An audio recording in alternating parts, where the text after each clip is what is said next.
Elton's advice to new artists: skip American Idol, go play in a pub instead. The more experience you get playing to nobody, the better. It's been over half a century since Elton John was a new artist, but that hasn't kept him from keeping a finger on the pulse of things. In a new interview, the legendary musician has offered advice to the up-and-coming generation of performers, advising them to skip reality competitions like American Idol and The X Factor, and go and play in a pub instead. The comments were made in John's recent interview alongside Brandi Carlile for a Rolling Stone UK cover story, ahead of their upcoming collaborative album, Who Believes in Angels. Sharing their key tips for making it, as a new act, each artist spoke about ways to find success, with John asserting that the way you improve as a musician and songwriter is playing live.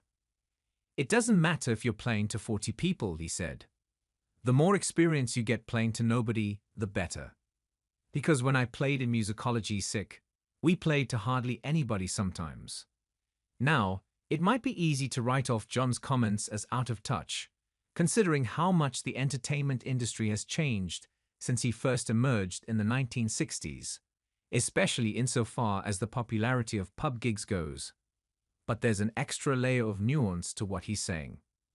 Continuing, John explained that he recommends gigging not because it will necessarily be a ticket for success, but because it's a valuable training exercise that can help develop your sensibilities as an artist, before accidentally getting too famous too fast without being prepared.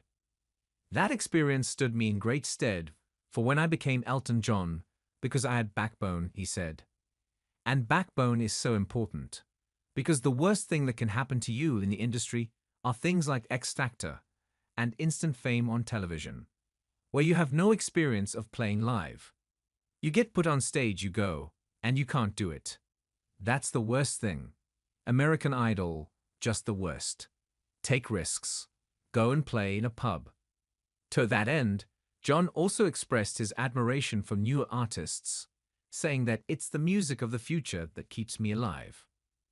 For her part, Carlile advised artists to make friends and foster a sense of community around them. The duo's album, Who Believes in Angels, is due in full on April 4, 2025, and was preceded by the release of the title track in February. Earlier this month, the second single, Swing for the Fences, arrived.